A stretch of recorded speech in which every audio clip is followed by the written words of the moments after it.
Hello everybody, let me show you how to change the units of your distance from kilometers to miles or from miles to kilometers.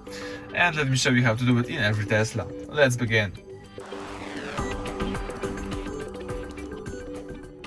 So let's start from the beginning. Let's just assume that you are driving your car and you see that those range should be in miles. So all you need to do is use the car icon in the left down corner, choose here display, and here you've got all display settings.